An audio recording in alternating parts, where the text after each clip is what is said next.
to The Black Table on the Black Star Network.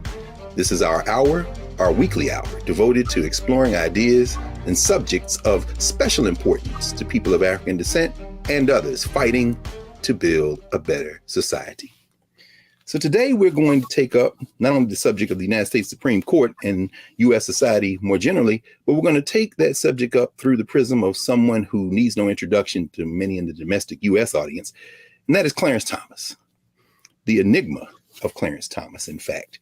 And what is Clarence Thomas about? Who is he?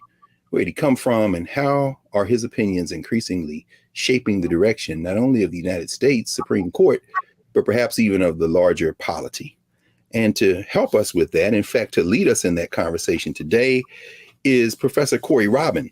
Professor Robin has written a remarkable book entitled The Enigma of Clarence Thomas.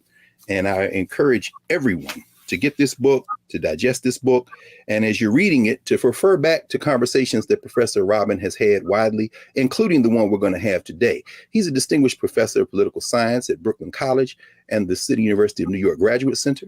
He's the author of a number of works, including several books, probably more widely known, his book, Fear, The History of a Political Idea, and his book, The Reactionary Mind, Conservatism, from Edmund Burke to Sarah Palin. He's won a number of awards. He's studied, taught, and published across the range of political theorists, from Hobbes and Montesquieu to Arendt and Hayek and so many others, Tocqueville. And in this book, he adds Du Bois, Frederick Douglass, Martin Robeson Delaney, and so many others, including contemporary scholars like Cedric Johnson, the Fields Sisters, and so many others. He's won a number of awards from the American Political Science Association. He's been a fellow, among others. He's been a fellow at the Russell Sage Foundation, the American Council of Learned Societies, and the Princeton Center for Human Values. Without further ado, I'm sure he probably would have said keep all that short, but it's important to know who we're in conversation with today. Joining us at the Black Table today is Professor Corey Robin. Welcome, Prof. Thank you very much. Really happy to be here. Yeah, the pleasure is ours. Pleasure is ours, brother. We really have been anticipating this conversation for quite some time. This is a book, to our understanding, as you write in the epilogue of the book, that you hadn't set out to write, huh? Could you? But before we get to how you came to this book, let's talk a little bit about your overarching project. You're a political theorist by training and teaching, huh? Tell us a little bit about your interests and how you frame this human project in terms of politics. What are some of the ways that you kind of line out political theory? Well, I'm on the left, but I've always been interested in the right and the forces of reaction, counter-revolution, and conservatism, the broad front of reaction. And that goes back to my first book, which you mentioned in the introduction.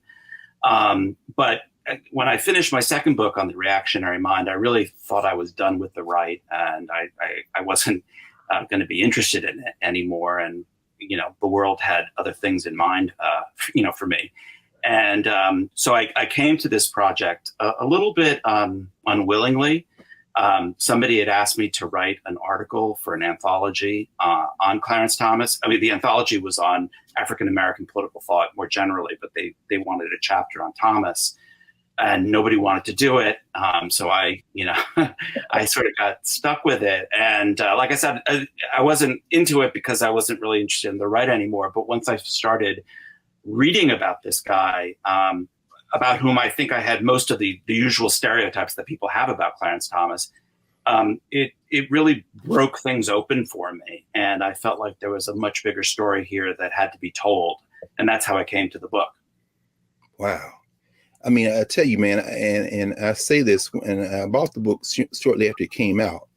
And as I said before we started talking for the recording, I teach a class at Howard Law School, and I just carried the book in the class with me. I'm like, do y'all understand how closely Clarence Thomas's ideas, his upbringing and formation mirror that of so many Black people in this country? And there's virtually nothing that I'm aware of that approaches Thomas's judicial philosophy, his politics, through the lens that you do. In fact, you say, what is it, that Clarence Thomas's life and work somehow is the story of the last half century of American politics, including our many defeats, some of our triumphs, but ultimately kind of traces it out. And finally, as someone who is probably would be characterized as a Black nationalist, certainly a Black internationalist, and you write that he doesn't really have much interest in Black internationalism, you say, well, I didn't set out to frame him as a Black nationalist necessarily the way we would talk about Black nationalism, but I'm looking at the overlap of conservatism and Black nationalism.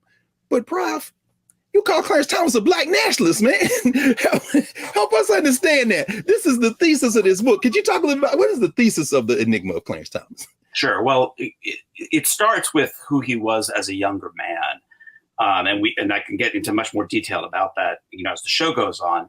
But for his formative political years, he was a Black nationalist. He had come north from the South. He was a student at Holy Cross, and he helped found the Black Student Union. He was part of a cohort of Black male students who was recruited in 1968. And he helped form the Black Student Union, as I said, and they had a manifesto that he was the secretary treasurer.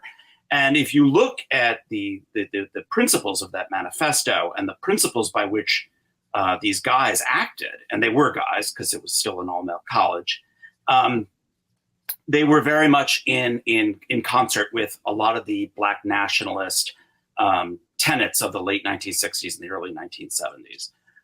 Very hostile to certain kind of integrationist ideas, very much in favor of Black separatism, very much uplift the race kind of philosophy, and they saw themselves as, and Thomas in particular saw himself as a race man, as very much believing that the fate of Black people depended upon Black men.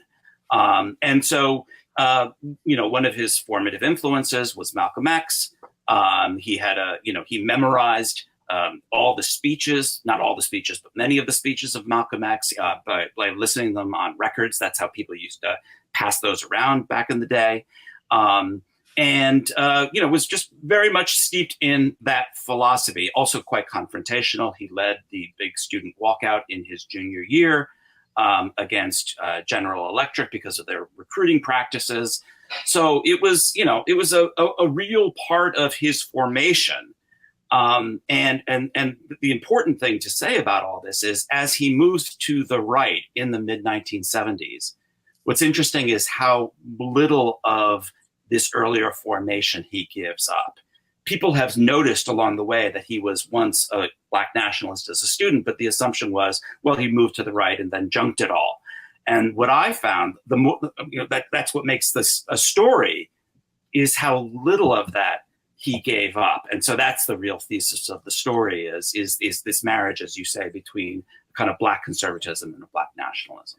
And thank you, Prof. And particularly for our younger folks and our students out there, including law students, law professors, and others, you are building your analysis with a methodology that had you engage the entire arc of his judicial opinions, huh? I mean, what'd you say, by 2018, he's over 700. You and your assistants, y'all actually went through all of his stuff? Yeah, and I should say these opinions are long. They are not short. He's known for writing sometimes 100, 200-page long opinions. And what's fascinating about him is how steep they are in Black history. Not all of them, obviously, but quite many of the significant ones. And steeped in Du Bois and steeped in Frederick Douglass, steeped in the historiography of Black history, the story of Reconstruction. He cites extensively from Herbert Aptheker, who was a white historian, but a member of the Communist Party, the pioneering historian of slave rebellions. So it is not just, little things he dabbles on here and there.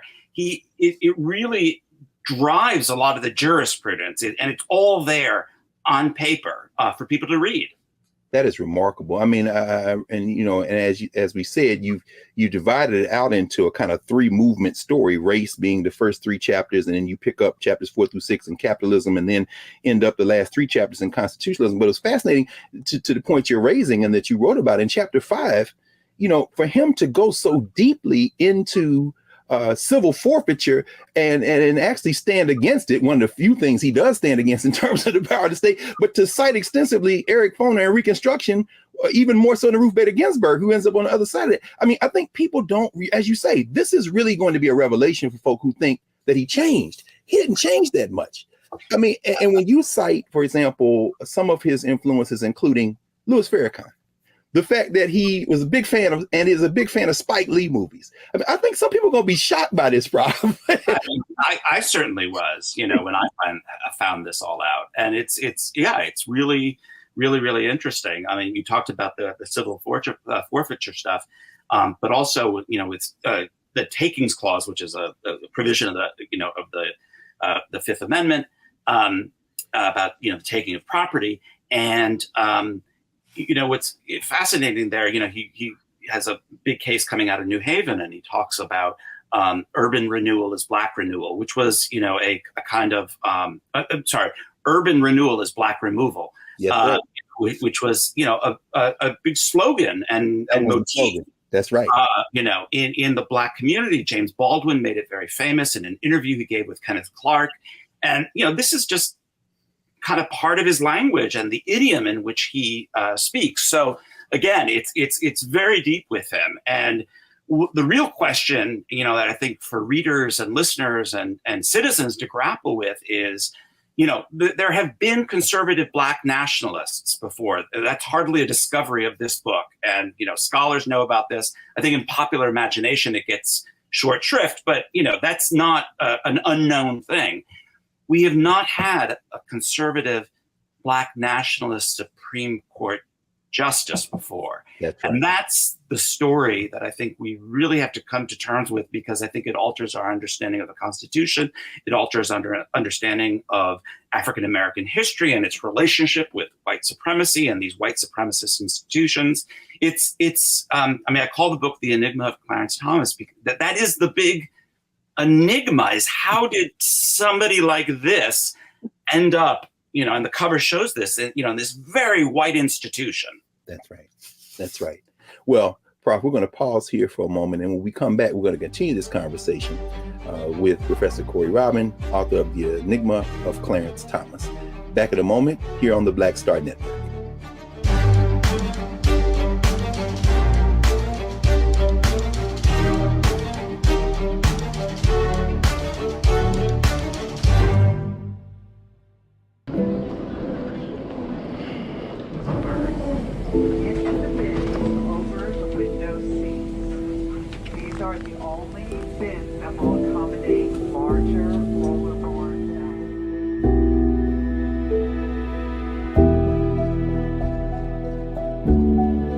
Put 10 in here? 10, and you don't come out till you die. And you eat him, you eat 10. Oh my God. So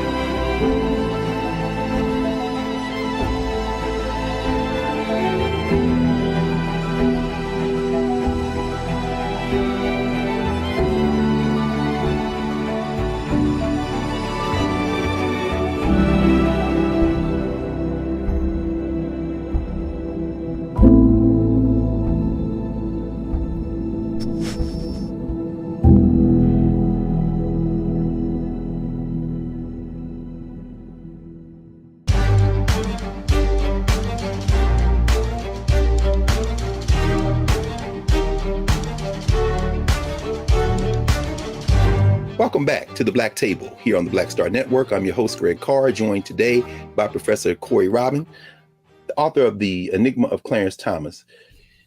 Professor Robin, Corey, it's interesting that you mentioned, of course, the whole arc of Kenneth Clark and, the questions of the doll test. I never liked that doll test myself, quite frankly, but because, what it says or doesn't say about the nature of Black identity and self-worth. You explore Clarence Thomas's formative years and his early professional arc, and you trace out the theme of stigma. Yeah. You trace out this theme of self-respect. I mean, how much of that thinking and that upbringing goes into his judicial philosophy in your mind? I think it's really important. I mean, I think it's both the terror and the power of his ideas of race, and also, frankly, the limitations of his idea of race and racism, because it is very much focused on stigma. That is, from a very early age. I mean, and it actually starts within the Black community. Yes. Clarence Thomas was born in Pinpoint, which is a very poor town on the coast of the Atlantic in Georgia, not far from Savannah. And when he's about 5 or 6 years old, he moves to Savannah, where he's to move in with his grandfather, who's a kind of, I mean, you would say today middle class, except, you know, was not from a middle class background himself, was very working class. But nevertheless, he owned his own fuel delivery company. He owned some property. But the thing about Thomas was, when he goes to school, is he's much darker than other Black students. Okay. And this is, you know, by his own memory, this is his first real confrontation with the color line, is colorism. Well, Corey, I almost hesitate to say this, but again, this is a Black table. We're being candid. At 57 years old, I am old enough to remember when in elementary school, it was an insult for a quote unquote lighter skinned Black child to talk to a Black one and call them ABC. I remember America's Blackest Child. And so Clarence Thomas does too, a generation before us, but yeah. Absolutely. I mean, and that is what, as you say, that is what he was called. You know, later when he's at a school and he goes to sleep, you know, they say you can't find Clarence, you know, because the lights are out. I mean, it's a very, you know, wounding, painful experience for him. And he doesn't forget it. And he begins to apply it as he gets older. This is how he begins to understand Black liberalism. Is, you know, it's the professional managerial class that tends to be lighter and wealthier. And so, you know, these ideas about color and race are very formative for him. And they come to center on this idea of a stigma, that Black people are stigmatized. And this is then going to carry, I mean, this is a long story, but just to cut to the chase, it's going to carry over to his ideas about affirmative action. Now, most conservatives, white conservatives, when they talk about affirmative action, they believe it's an offense against colorblindness. And what's interesting about Thomas, even though his white conservative fan base thinks he's a colorblind jurist, he's anything but that. He's the complete opposite of that. Yeah. And for him, one of the key wrongs of affirmative action is how it stigmatizes Black people. In the same way that not every Black person in the 19th century was enslaved, but nevertheless, all Black people carried the stigma of slavery and of racialized inferiority, whether they were free or enslaved. Thomas argues that, of course, not all Black people are in a university by virtue of affirmative action, or in a workplace by affirmative action. Nevertheless, because of racism, they will carry that stigma that they got there. And it's not just a stigma of inferiority, it's a stigma of that you could only get where you got to by virtue of white benevolence. Yes. And this is, you know, very important for his ideas about racial uplift and the centrality of Black self-help, that affirmative action is an ideological story that persists with this, this notion that Black people can only get to where they get to, if they get anywhere, yes, by virtue of white help.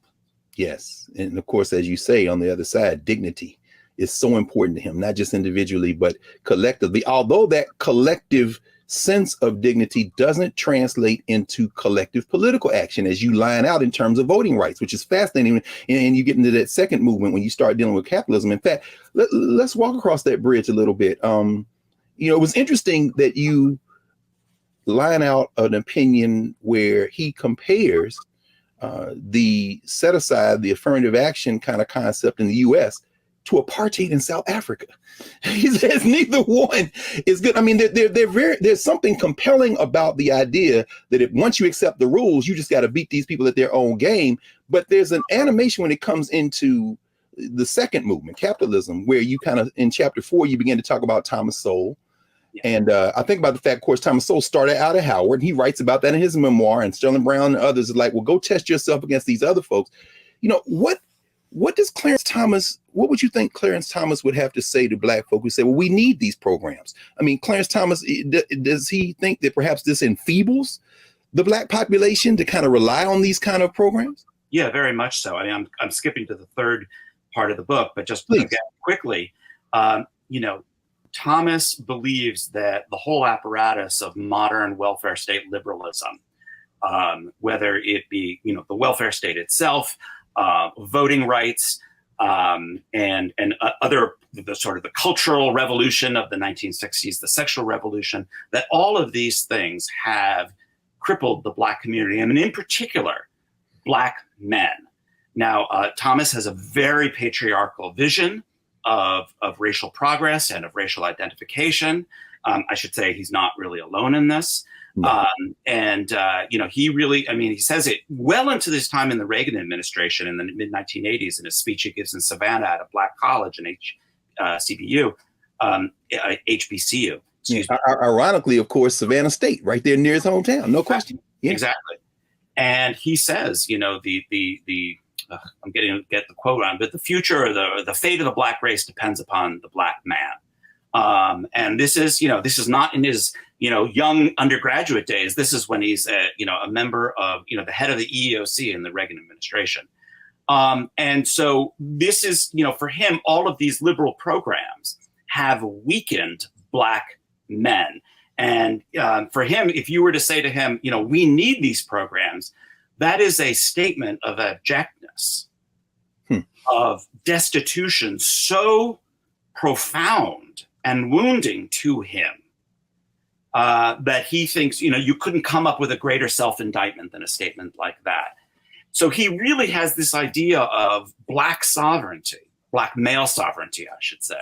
That, the second that it is extended from the state, the white state, and I'll explain what I mean by that in 1 second, that stigma returns and that kind of wound returns, and that it is so crippling and stifling. Now, the reason I say the white state is if Black people help each other, particularly if Black men help their communities the way his grandfather in his memory did, that's a completely different story. So he's not a rugged individualist. And again, he's misread on this by many, many of his fans and his critics. He is not an individualist. He believes very centrally in the importance of communal support. And I put it in quotations because it's really the Black patriarch dispensing his patronage to the Black community. That is his vision. He does not believe is crippling. That he believes is empowering, that he believes is the path of racial progress. And what's more, he says, this is the story of how Black people survived under slavery, under Jim Crow. And it's interesting because I think a lot of the Black academic left, uses that word of survival, persistence, the sort of the Black melancholic left. This is the language of Clarence Thomas as well. Indeed. This is not, an empowered freedom movement, that's, in that sense. It is about the persistence of a subjugated, despised minority in the face of, of everything saying you couldn't survive.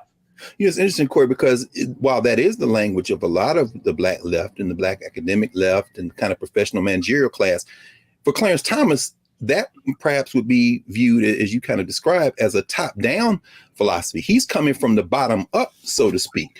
And so, there is a class analysis that you get into, particularly when you start dealing with criminal justice and you start talking about issues of incarceration. In your mind, does Thomas perhaps see himself as a representative of the lower classes, the working classes, the poor? Because he does have a sort of contempt, ironically, since he came out of a couple of those institutions, for this kind of professional managerial class. Could you walk us through some of that? Because he's at the center of power. But when I was writing the book, Cedric Johnson, who was a real influence on the book's conception, and his book was sort of transformative for me, but he read the manuscript and he really pushed on that class dimension, and it's complicated with Thomas. He is from, you can't say the Black working class, but he's certainly from a Black poor. Yeah. And then is raised by his grandfather, who was more the Black middle class. He has a weird class background, and then he becomes part of the Black professional managerial class once he goes to Holy Cross and onward. And on the one hand, he has real contempt for that Black professional managerial class.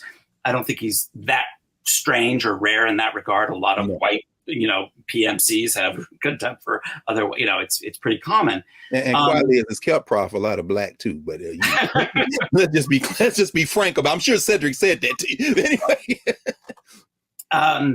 And so there's that kind of contempt, and he claims to be speaking on behalf of the authentic black community that is working class, that is poor, and so on.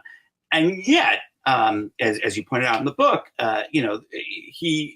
his conception of racial wounds and racial grievances, are very much, with this focus on stigma, for instance, they're very much, PMC type concerns. When he talks about it, it's how you get viewed in the seminar room, how you get viewed in the executive boardroom, how so it's a very rarefied strata, and he's not particularly interested in the kind of stigma that gets attached to black working class men, in inner cities, in high crime areas and so forth.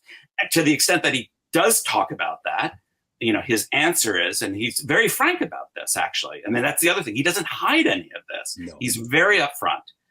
And his answer is, all the more reason why, if you're black and you're male and you're poor and working class and you live in a city, you need to stay the hell away from anything. My God. Anything that even will attract, even the slightest bit of notice from the police, from the state. All the more reason to stay away. And he claims this is what his grandfather taught him, and that, liberalism has blurred that line to the detriment of the black community. We appreciate you, Prof. I'm sure there are a lot of our viewers right now who had very similar talks in their families. So this is not unfamiliar at all. And it's been really a revelation so far. We're going to take a pause for a moment, Prof. And when we come back, we're going to continue this conversation here at the Black Table with Professor Corey Robin, author of The Enigma of Clarence Thomas, political theorist, student of political theory. And we'll be back in a moment.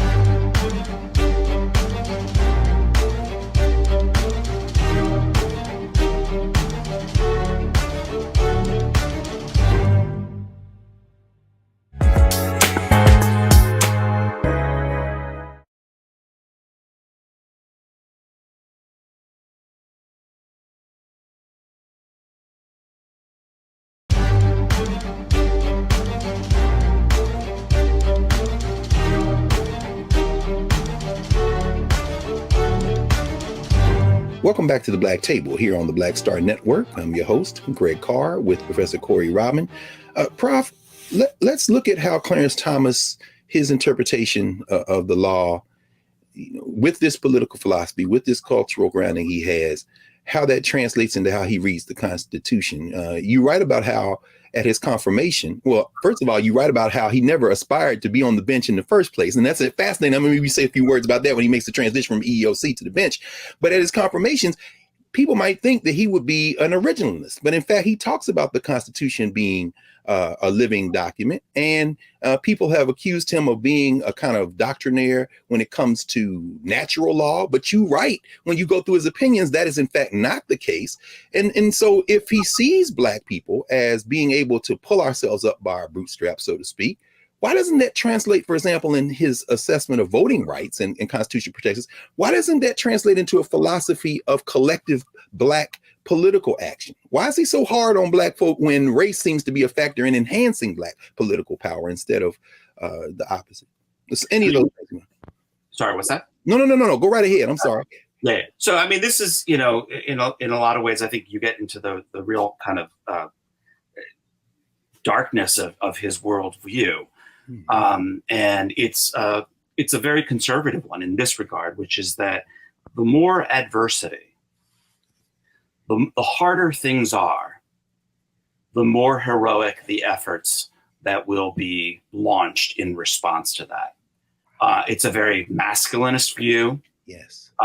It's a very, in some ways, it's a kind of very Catholic view. He quotes from Thomas Aquinas, to justify these kinds of views. But he's not shy about this.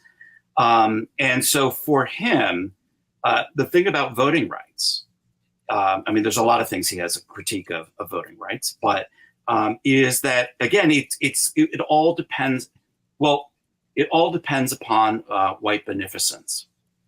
This is a country in which there is a white majority and black people are in the minority. And in fact, he gives this very famous interview to Juan Williams in the 1980s. Juan Williams, back then when he was at the Atlantic.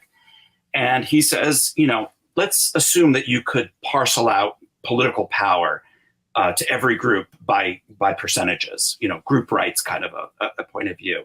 Mm-hmm. He says, who's going to come out on top and who's going to come out on the bottom? White people are always on top. Black people will always be at the bottom. And the more you depend upon white actors, white benevolence to secure your status. And he says, let's be clear, that's what a lot of these, voting rights, gerrymandered decisions are all about. That's why he compares it to racial apartheid, is that these are all under the control of white political actors. And that which is given to you and which you depend on as a gift can and will be taken away. Corey, that sounds remarkably close to, not the same as, but it certainly overlaps with somebody who you say Clarence Thomas actually gives favorable reviews to, and that's Derek Bell. Yeah. Yeah. I mean, in 1987, 88, he reviews one of Bell's books in the Wall Street Journal, and it's a remarkably sympathetic view. It's also very, similar to what Marcus Garvey said about the vote. Absolutely. It's that the state, the political, because it is necessarily, by definition, especially in a democracy, it is the sphere of the white majority. Black people will always, come out on the bottom and can't depend upon it, and therefore should turn to a different sphere altogether. They should give up on politics, not just voting, but protest politics, social movements, community organizing, the whole panoply of Black politics. They should give up on. And so again, people read these opinions about, on voting rights. He has not been shy about this. No. And one of the frustrations I have is that, people think that Clarence Thomas, if he says anything that sounds Black nationalist or he quotes Malcolm X, he's somehow lying. This is a guy who's willing to say some of the most horrific things. Yeah. He's not shy about it at all. So why would he want to dress it up in any way? It doesn't really, add up. But he's just, like I said, very, very forthright on the question about voting rights and about politics. And I call this white state black market, this part of the book. And that is why he really turns to the market and has, I think, a completely absurd idea about capitalism and its separations, but again, not unprecedented. I was really influenced in some of the revisionist historiography on Black Power movements in the late 60s and early 1970s. A lot of them are experimenting with Black capitalism. Oh, it's no question about it. So he's not that far off from that whole milieu. And of course, the Nixon administration very cynically uses. That's right. They take out ads. Black power. Capitalism is Black power. That's right. So it's a very murky time in the late 60s, early 70s. Really after 1968, which was the high point of Black success and Black political protest. When people are engaging in these experiments, and just Thomas, he's like any ideologue. He just takes that idea and he runs with it all the way right to the end. Well, let's talk about that some. Corey, so if the market then is the answer, if capitalism is the answer, or at least a step in that direction of an answer of Black power and Black self-empowerment, then why does he come out where he does on questions like, for example, disparate impact cases? And why does he not, even in terms of the relationship between speech and money, is he so laissez-faire when it comes to these kind of corporate interests, when folks on the other side would say they're putting their thumb on the scale, Clarence, the state has to intervene. Could you walk us through some of that? If the market is the answer, how does he come down on some of these issues the way he does? Yeah, I mean, this is where I think the more, libertarian or, conservative part of him, he really, kicks in. Let's take a step back first. Yes.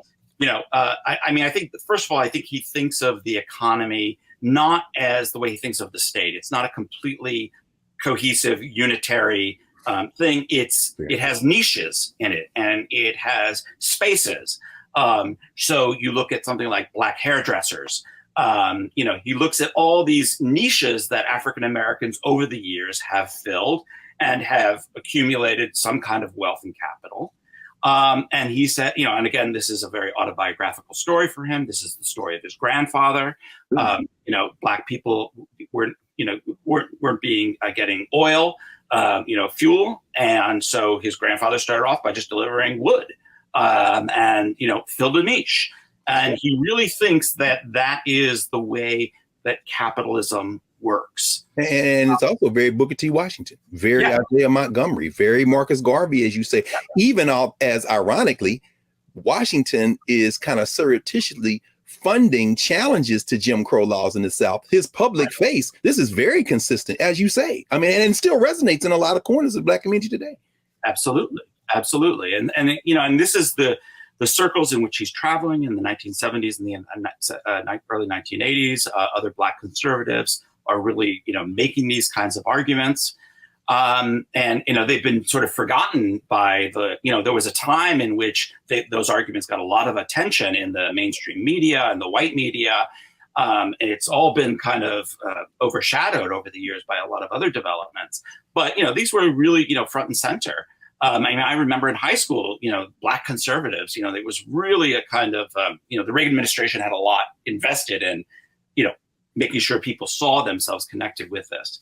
And ironically, in Black nationalist communities at that same time, whether it be Floyd McKissick and those guys in North Carolina with Soul City, we talked with Adolph Reed a few weeks ago about that, whether it be the Black nationalists, whether it be Ocean Hill, Brownsville, and Brooklyn in the East, the African-centered education movement, it wasn't just the Black conservatives who politically were seen as being aligned with Reagan and Meese and the big meeting they had in 1980, what was it, Claremont somewhere? No, it was also the Pan-Africanists and the Black nationalists. So it gets real messy. This is why your book is so important. Well, James Foreman's book, James Foreman Jr., Locking Up Our Own, really goes into this as well on criminal justice issues. And, he says it's not just that African Americans in Washington, D.C., are really pushing for some tough on crime stuff. Many of the most vocal, voices on behalf of that are, as you say, kind of Black nationalist, Pan-Africanist voices. So this is a whole milieu that sees, the function of the state. And Thomas, I should say on that particular issue is even more out there than a lot of other Black conservatives. They're supporting things like enterprise zones. Remember that was the big thing in the 80s. Absolutely. And he says, the first thing you got to deal with is crime. You cannot have a Black entrepreneurial class. You can't, have a Black market, as it were. Unless you've got crime under control. And if you look at some of his crime decisions, what's fascinating about them on the court, who are the victims of those decisions? It's oftentimes Black participants in the market, women, grandmothers who can't go to the corner store because there are gangs on the street, home sales that are not happening in the Black community because crime rates are high. He's got a very clear sense of the connection between harsh criminal justice, the penal state, and the Black market. That the penal state creates Black market actors. And, again, people say, well, how could you be a Black nationalist and, support a harsh penal state? Again, as we've just been discussing, that's not unprecedented, number one, but he has an analysis of this. That's right. This is how you create particularly Black male market actors. People who are going to be entrepreneurs, who are going to, create wealth in their communities, but they can't do it without that punishing hand, that harsh, punitive hand. And in a way, if you were to say to him that state is racist, I think in his, bleakest, most honest moments, what he would say is the more racist, the better. Wow. That almost sounds like Lenin, man. In other words, you got to heighten the contradictions until this. I said, he's an ideologue. He takes an idea and carries it all the way through. And so, again, if you get nothing from this book, this is not somebody who you can dismiss as a hypocrite or, as just kind of stupid or contradictory. That's right. Just sit with that contradiction for a second. Don't just say that's a sign of a small mind. Ask yourself in good left radical fashion, what does the contradiction reveal? How is it that one can make sense, a unity of that? And once you do that, you'll see that's what he was saying all along. My goodness. My goodness. I'll tell you what, we're going to pause here one final time, Corey. And when we come back, we're going to hit right there, man. I mean, Clarence Thomas's austere worldview, which perhaps many more of us than what we care to admit might share. We're going to start with that when we come back in a moment here at the Black Table on the Black Star Network. Back in a moment.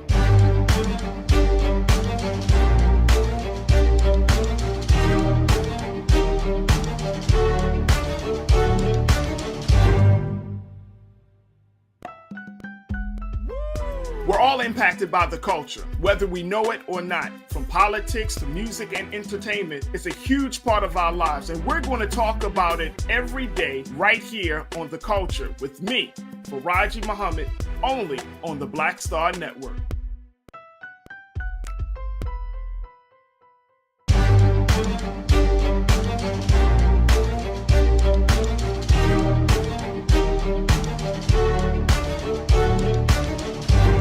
Welcome back to the Black Table here on the Black Star Network. Greg Carr, your host, joined today by Corey Robin, author of The Enigma of Clarence Thomas. Prof, you walked us right up to the gate, man. Your epilogue, Clarence Thomas's America. And I only have about 10 more minutes, so I want us to, get to that. But I can't resist asking you about in that last third, in your third movement, when you talk about the white Constitution and the Black Constitution, Clarence Thomas's worldview is one that, in so many ways, many of us find some common kind of consensus building. Race, he talked the permanence of race, the fact that we've got to fight our way through this. Walk us through those last couple of chapters, 8 and 9, if you can, just in the Black Constitution and the White Constitution. We start talking about the role of the state, the role of the federal government vis-a-vis the state government and state actors. I mean, we don't have time, obviously, for you to go through everything, but could you give us a broader view of how Clarence Thomas looks at the function of the state and trying to address some of these issues and what it can and can't do? Sure. The first thing to say, as you said, is Clarence Thomas has two constitutions in mind. One is the Black Constitution. This is the Constitution that's created out of the Civil War, the struggle over emancipation, essentially, with the Reconstruction Amendments. And he's very clear that that Constitution revolutionized the relationship between the national and the state governments and empowered the national government, he thinks, mostly for the worse. And then there is the White Constitution, the Founders' Constitution, the Framers' Constitution.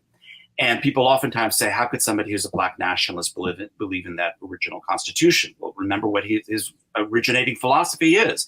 Black people survived an American version of a totalitarianism, and that's what he calls it. It's this American totalitarianism. If they can survive that, they developed virtues and skills and habits and customs and tactics and strategies that we need to go back to. And he says, people think that I'm anachronistic. I am. I want to go backwards in time in order to move us forward into the future. He's very upfront about this. Man, that's a bizarre version of saying Kofa, brother. I'm gonna tell you right. but it's right there. You're saying it's in black and white. I gotta do is read his opinions. Yeah, exactly. And so he embraces the kind of constitutional transformations that we're seeing today. There's a whole other story about rights there that we probably don't have to get in time to get into. But, he really wants a kind of punitive state that will recreate the adversity, the hardship, the subjugation that Black people once experienced, not because he is a sadist and not because he is, just having a lark, but because he believes out of that experience will come a kind of new generation of powerful Black men like his grandfather, who will be the salvation of their communities. My goodness. And sorry, go ahead. No. Please finish your thought, please. No, I mean, and so, with that comes the kind of world that we are increasingly seeing today, where, this is a state that is extraordinarily punitive, but simultaneously cannot protect you. certainly if you're Black, increasingly if you're white. I mean, just think about things like COVID and just the general breakdown of the state apparatus, climate change. We are facing these kind of extinction events.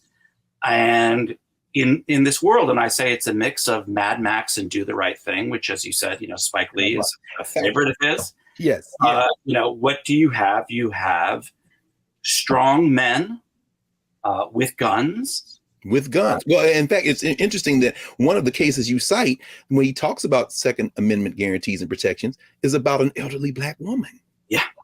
That's fascinating, man. I mean, she got to protect herself out here in the hood. These guys are coming. We read very carefully into those footnotes, I can see. Oh, man. Any work that you've done deserves that kind of close reading, man. That's why I'm telling everybody you need to go get this book. But go ahead, please. Yeah, but, it was a case out of San Francisco, actually. It was an elderly Black woman who had a gun. And he talks about this, about the centrality of Black arms in the Black tradition. His Second Amendment, decisions, particularly McDonald versus Chicago, which is about 12 years old now or 11 years old, really goes into how central it was arming Black people during Reconstruction. And he closes that power movement, the Panthers. I mean, we talking about Black militia, Republic of New Africa. Absolutely. Oh, absolutely. I mean, there's a song. Oh God, now I can't remember. It was a song about that not Kathleen Cleaver. No, Elaine Brown, I think, wrote about the centrality of Black men being armed and how central that was to the Black community. And so this is really to the heart of the whole vision. And again, what was once maybe, a vision that was particular to one wing of African-American politics. And again, this is the heart of the book, is now a vision that pervades America. That not pervades American society. That is American society. That is American society. And that's why I hope it's not hyperbolic to say, it's Clarence Thomas's America. And as I said in a recent article, he is not only the most powerful Black person, government official in the United States, which people seem to forget. He is the most symptomatic public intellectual in the United States. I think he is articulating what this country has become and where it is going. And he has seeded the federal bench with his clerks, which you kind of began with, which is remarkable. Let me ask you, Prof, as we kind of turn to a close, because, you don't use, obviously, the word dystopian in terms of his outlook lightly. And as you've kind of lined out, and I love how you write this, for Clarence Thomas, repair or righting the ship is a non-starter.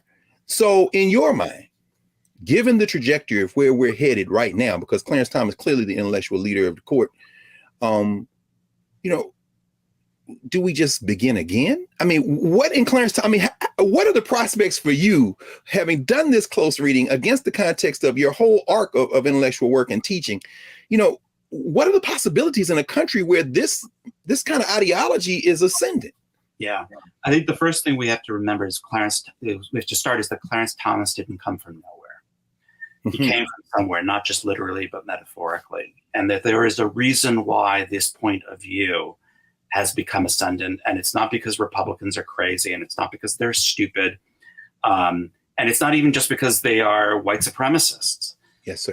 What it comes out of, I believe, is the defeat of the Black freedom movement in its political phase. And I take the politics of Black freedom and the politics of the left very seriously, that if you do not believe you can transform society through political means, and I define that broadly, whether it's voting, whether it's social movements, whether it's radical politics, in the broadest sense, if you have given up on that idea, if you believe that, melancholy and defeat is the past, present, and future, I think it's very hard not to end up on the train of Clarence Thomas. And so where do we start is by confronting that, not just the ideology of defeat, but the reality of defeat. And then try to restore some belief in the possibilities of politics, again, broadly defined.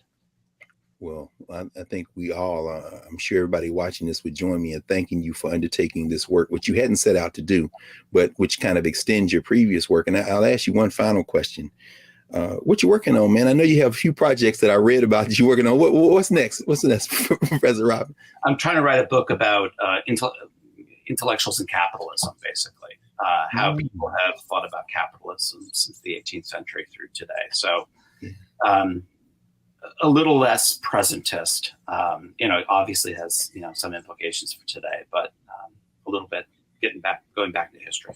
Absolutely. Well, we wish you Godspeed, and hopefully, you'll come back and join us again. And listen, I'm glad we were able to schedule you, because I suspect as the months and years unfold, your dance card is going to try to pull you out of the classroom and out of the library a lot more, as people realize, hey, we need to go get the Enigma of Clarence Thomas, because this is the ideology and intellectual work that is informing the state.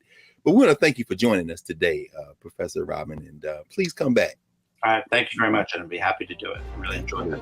Thank you so much. We'll be back in a moment to clear the table here at the Black Table on the Black Star Network. Back in a moment.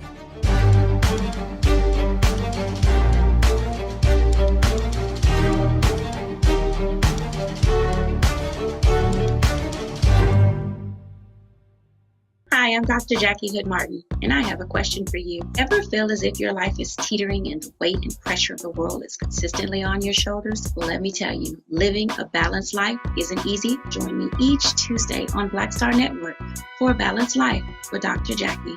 We'll laugh together, cry together, pull ourselves together, and cheer each other on. So join me for new shows each Tuesday on Black Star Network, A Balanced Life with Dr. Jackie.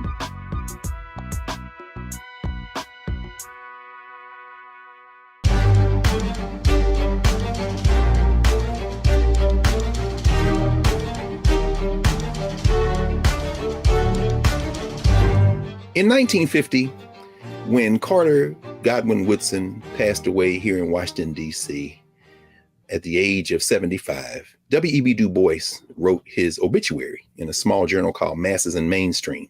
You heard Professor Robin mention Herbert Aptheker, who you would think would be the last person that Clarence Thomas would cite, the Marxist historian, but that was a journal that Herbert Aptheker actually published in as well. And this is what W.B. Du Bois said about Carter G. Woodson. He said, the life of Carter G. Woodson shows what race prejudice can do to a human soul and what it is powerless to prevent. The whole time we were listening to Professor Corey Robin, that quote from Du Bois echoed through my mind, because the life of Clarence Thomas in some ways shows us what race prejudice can do to a human soul and mind and what it is powerless to prevent. And so as we clear the table today, I'm reminded of the song by Jeffrey Osborne, the LTD, Where Did We Go Wrong? If we got to start again, then perhaps, as Jeffrey Osborne reminds us, it doesn't matter who is right or wrong. Doesn't matter who's to blame. We both have to swallow our pride and make this love strong. If you take love out and put country in, maybe we got a shot. Or maybe Clarence Thomas may be on to something. Either way, we got a front row seat to see what happens next. Join us next week here at the Black Table and support the Black Star Network. We'll see you next week.